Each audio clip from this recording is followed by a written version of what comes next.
السلام علیکم ناظرین، کیسے ہیں آپ لوگ؟ امید کرتی ہوں سب خیریت سے ہوں گے۔ محلے کے درمیان واقع وسیع و عریض شہتوت کے درخت صدیوں پرانا تھا۔ اس کے گھنے درخت ٹھنڈے سائے کے نیچے پتھر کی 2 بینچیں بنی ہوئی تھیں، جن پر محلے کے مرد بیٹھ کر عورتوں کو تاڑتے تھے۔ نچلے درجے کی آبادیوں میں مردوں کا محبوب مشغلہ یہی ہوتا ہے۔ چونکہ بنارسی محلہ نچلے درجے کا علاقہ تھا، اس لیے مرد سرِ شام کاموں سے فارغ ہونے کے بعد درخت کے نیچے رکھی ہوئی بینچوں پر آ بیٹھتے۔ کوئی اپنے ساتھ اخبار لاتا، کوئی اپنے ساتھ ٹرانسسٹر۔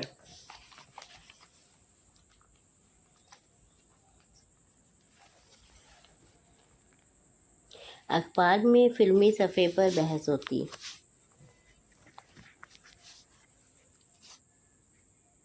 اور ٹرانسسٹر پر گانے سنے جاتے، لیکن جب توشے میاں کی آمد ہوتی تب محلے کے تمام مرد اخبار اور ٹرانسسٹر کو چھوڑ کر توشے میاں کے گرد جمع ہو جاتے اور بہت تفصیل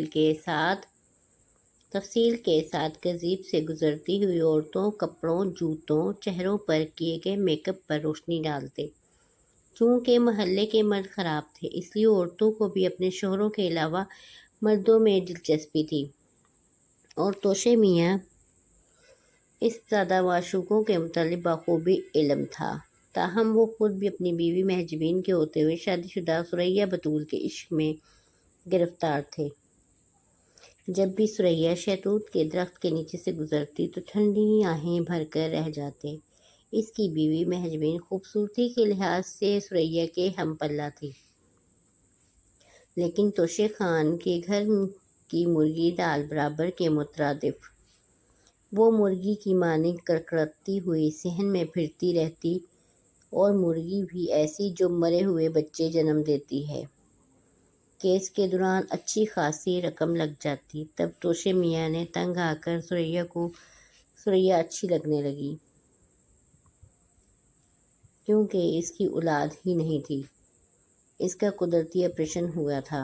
شہتوت کے درخت کے بالکل سامنے جمیل جوشاندے پر ریڑھی پر کھڑے چائے بیچنا شروع کر دی۔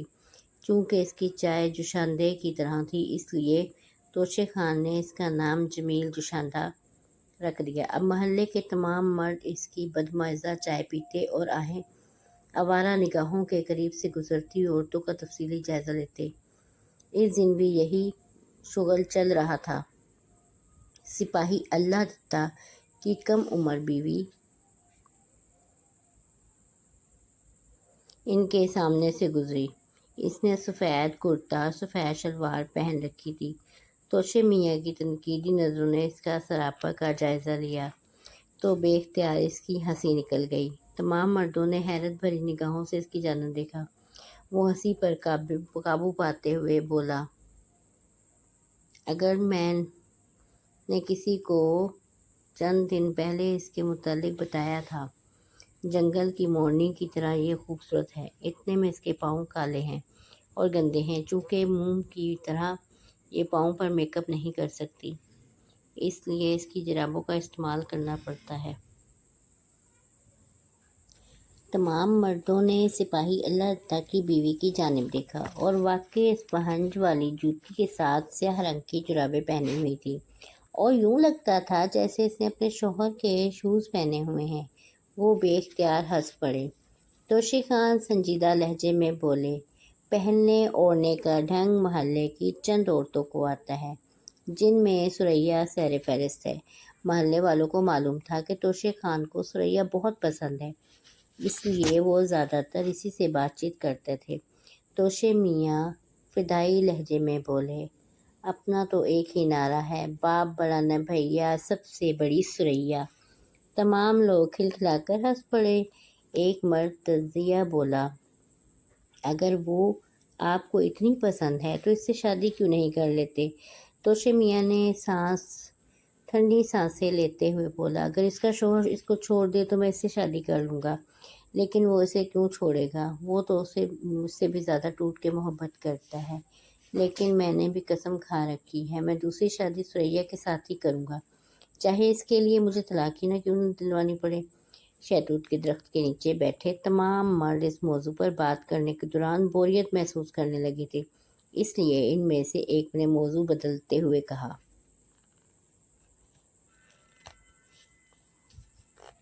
دھوبی کی بیوی لالی ٹھمک ٹھمک کر کے چلتی ہے، اسی طرف آ رہی ہے، اس کے بارے میں تمہارا کیا خیال ہے؟ توشے میاں نے منہ بسوڑتے ہوئے بولا، ایسا لگ رہا ہے جیسے سفید چادر میں لپٹی ہوئی کوئی فرعون کی ممی آ رہی ہے۔ ہر چیز کا ایک طریقہ کار ہوتا ہے، تھوڑا سا دکھاوا، تھوڑا سا چھپاؤ۔ اس نے تو اپنا سب کچھ ہی چھپا رکھا ہے، اس لیے نہ تعریف نہ تنقید، کوئی بات نہیں۔ اچانک ایک مرد نے زوردار نعرہ لگایا، بیٹھ جاؤ، کیونکہ سامنے سے کوئی آ رہا ہے جس کا سب کو بے صبری سے انتظار تھا۔ سب نے مڑ کے گلی کے نکڑ کی طرف دیکھا، پھر ایک مرد چلایا، باپ بڑا نہ بھیا، سب سے بڑی سریا۔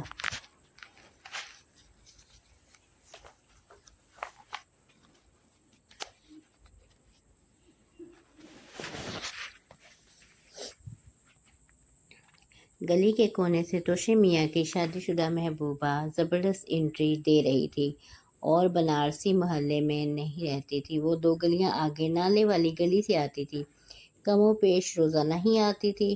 بنارسی محلے کے مردوں کو پورا یقین تھا کہ وہ توشے میاں کی شخصیت میں دلچسپی رکھتی ہے، اس لیے خوب دھج سج کے سنور کے آتی، اس کی پسند ناپسند کا لحاظ کرتی۔ توشے خان کو گلابی کرتا اور چست پاجامہ بہت پسند تھا۔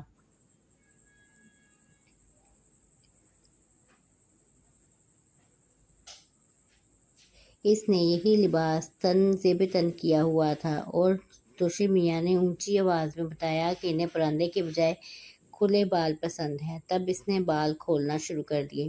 تاہم مجموعی طور پر وہ بہت خوبصورت تھی۔ توشے میاں کی بیوی مہجبین بہت خوبصورت تھی، لیکن اس کا حسن بھی سریا کے سامنے ماند پڑ جاتا۔ وجہ صرف یہ تھی کہ مہجبین کو پہننے اوڑھنے کا ڈھنگ نہیں تھا، اور پھر توشے میاں اسے اچھا لباس پہننے کو ہی نہیں دیتے تھے، اس لیے پیوند لگے کپڑوں میں گھسی پٹی چادر کے اندر 14ویں کے چاند میں کوئی جانچ ہی نہیں کر سکتا تھا۔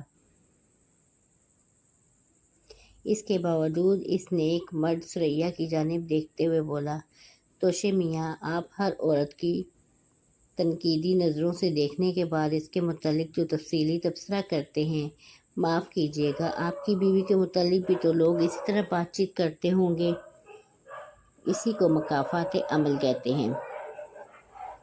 توشے میاں نے زہر خلط لہجے میں جواب دیا، نوبت تو تب آئے گی جب میں اپنی بیوی کو سج دھج کے محلے سے باہر نکلنے دوں گا، میں تو اسے 7 پردوں میں چھپا کر رکھا ہے، اسے کوئی غلط نگاہ سے دیکھے تو صحیح، میں اس کی آنکھیں باہر نکال دوں گا۔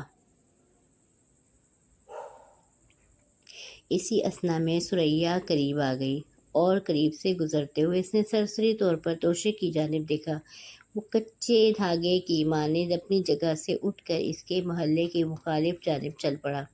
ایک نوجوان نے دوبارہ نعرہ لگایا، باپ بڑا نہ بھیا، سب سے بڑی سریا، اور باقی کے لوگ کہہ لگا کر ہنس پڑے۔ اس کی سب کو معلوم تھا کہ اب دونوں کو کریانے کی دکان پر جائیں گے اور شاید توشے میاں سریا کو کچھ خریداری کروائیں۔ حالانکہ وہ سیکریٹریٹ کے ہاں چپڑاسی تھا، لیکن اس کی جیب میں محلے والوں کی سے زیادہ رقم موجود ہوتی تھی۔ چپڑاسی کی اس پوسٹ پہ اچھے اور بڑے عہدے سے کم نہیں تھے۔ یوں سوچ کر لوگ اپنے کمرے کے اندر بیٹھ کر، افسر تمہارا قریبی رشتہ دار تم سے ملنے کے لیے اندر جانا چاہتا ہے، لیکن دروازے پر کھڑا چپڑاسی اسے اندر جانے سے روک دیتا ہے، تو تم اس کا کیا بگاڑ لوگے؟ ظاہر ہے مجبور ہو کر چپڑاسی کی جیب میں 100-200 روپے ڈالنے پڑیں گے، تب وہ تمہیں اندر جانے دے گا۔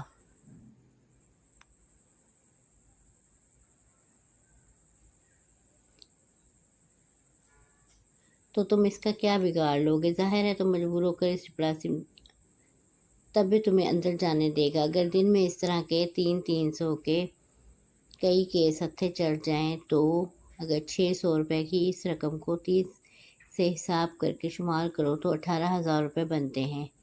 تمام محلے والوں کے دماغ سن ہو کے رہ گئے۔ اس کے بعد اس نے کافی لوگوں کو اپنے بچوں کو سیکریٹریٹ میں چپراسی کی نوکری دلوانے کی ناکام کوشش کی، لیکن کامیابی نہیں ہوئی۔